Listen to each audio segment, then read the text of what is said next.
Welcome to this explainer. Right, today we're tackling something that is absolutely central to what we do. We're diving into Module 2 of the EU GMP Annex 1, which covers quality risk management and the pharmaceutical quality system. If you work in sterile manufacturing, you already know that contamination control isn't just some regulatory checkbox, is it? It's literally the core of patient safety. So today, we're going to look really closely at how we embed contamination control directly into process design, rather than just crossing our fingers and hoping to inspect it in after the fact. We're going to break down the relationship between your risk management engine and the quality system framework that holds the whole thing together. Okay, let's get straight into it. Here's a quick look at our roadmap. We'll start with building sterility assurance. Then we'll look at quality risk management as the Annex 1 engine. After that, we'll cover the pharmaceutical quality system. And finally, we'll wrap up with sustaining contamination control. So, kicking things off with Section 1, Building Sterility Assurance. To really grasp the Annex 1 approach, we've got to challenge a few traditional mindsets. Let me ask you, why is passing a sterility test never enough? You know, for the longest time, the industry held on to this myth, a totally false sense of security, really, that if a batch passed its final end product sterility test, it was 100% guaranteed sterile and safe for the patient. But Annex 1 shatters that illusion completely. We have to completely detach ourselves from the idea that the lab test at the end of the line is our main safety net. It's just not. Think about it statistically for a second. The fundamental flaw with end product testing is that a sterility test only ever looks at a tiny fraction of the units in a batch. Because of that, it has incredibly limited sensitivity to low-level or non-uniform contamination.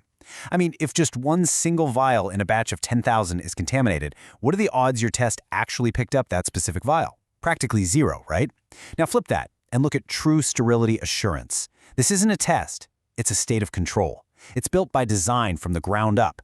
It relies on validated sterilization processes, incredibly robust aseptic design, and continuous, effective monitoring.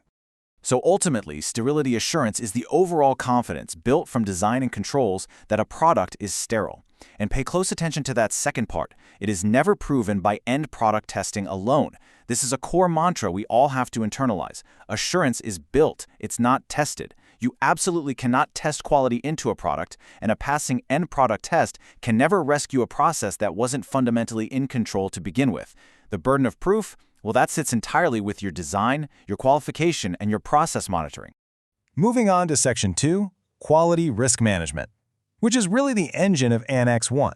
If sterility assurance has to be built by design, then quality risk management, or QRM, is the driving force, the engine that tells us exactly how and where to build it. We're really looking for critical control points. These are points in the process where a control is absolutely essential to prevent or eliminate a contamination hazard. When we talk about QRM, this is what we're hunting for. We want to find those critical intersections in our manufacturing process where a vulnerability exists, and where we must apply a specific, targeted control to protect the product. Now, I need to clear up a massive and frankly dangerous misconception here. QRM does not give you a license to use weaker controls. Actually, it directs stronger controls to exactly where the risk is highest. Sometimes you'll hear people wrongly use QRM as a justification for cost cutting. They'll say, well, the risk is low, so we don't really need to do X, Y, or Z. That is entirely backwards. QRM is a strict, science-based methodology used to justify where you must concentrate your maximum effort. It's about being smart, being proportionate, and making absolutely sure that your strongest barriers are placed precisely where the contamination risk peaks. So, practically speaking, what is QRM's role in Annex 1? First off, you use it to identify hazards and assess risks across the entire product lifecycle. Second, it helps you decide on those proportionate controls that make up your contamination control strategy, or your CCS. Third, it gives you the hard scientific justification for your barrier choices, your intervention designs, and exactly where you place your monitoring locations.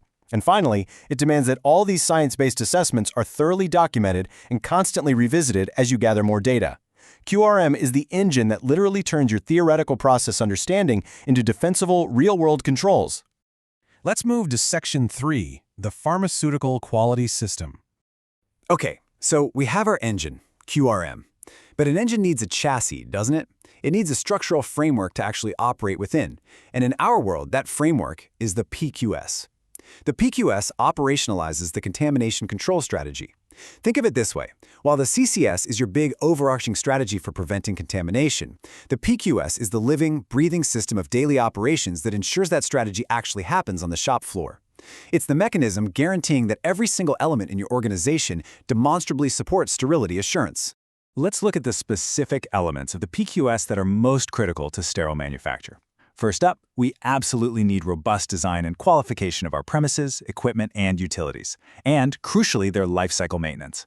Next, we've got personnel qualification and incredibly strict gowning programs, backed by ongoing verification. Then comes environmental and process monitoring, which must have clearly defined alert and action limits.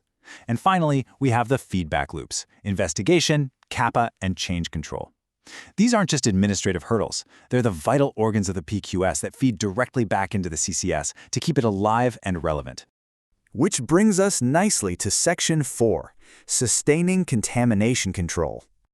Here's the harsh truth. Having a brilliant QRM engine and a solid PQS framework means absolutely nothing if you don't maintain them. Contamination control is literally never done. It's a continuous state of high vigilance. You don't just write up a contamination control strategy, shove it in a binder, and leave it on a shelf to gather dust. The manufacturing environment is way too dynamic for that. Your monitoring data has to actively inform and adjust your process every single day. So how do we actually sustain it? Well, it starts with step 1, data trending. You have to trend your monitoring data and deviations continuously. We're actively hunting for adverse trends so we can trigger action way before limits are actually breached. Step 2 is investigation in CAPA. Step 3 is change control. And step 4 is management review. This continuous loop is what ensures we're always learning from our data and constantly improving our posture against contamination.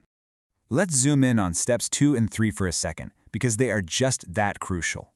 CAPA, corrective and preventive action, doesn't just mean fixing an individual event or slapping a plaster on a problem. It means digging down to address the fundamental root cause and then verifying that your fix was actually effective. Change control is the formal evaluation of any change, whether you're tweaking the facility, the equipment, materials, or the process itself. You are specifically checking for any unintended impacts on sterility assurance.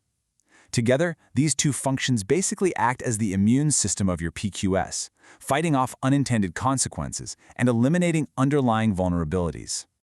Right, let's quickly pull all of this together into a summary. We've learned that QRM is the engine that turns process understanding into proportionate controls.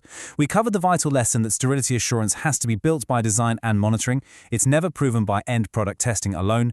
We've seen exactly how the PQS operationalizes the contamination control strategy on the floor.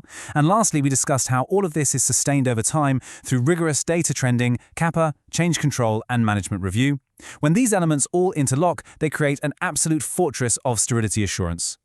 I want to leave you with a bit of a provocative question to chew on as you head back to your own facility. Ask yourself, is your contamination control strategy actually driven by real hard data, or is it just a document? Remember, a CCS that isn't constantly reviewed against real-world data, adverse trends, and robust QRM assessments is nothing more than paper. It is entirely up to you to trend, investigate, and continuously improve. Thank you so much for joining me for this explainer on QRM and the PQS. Take these principles, apply them to your processes, and make sure you are truly building assurance by design.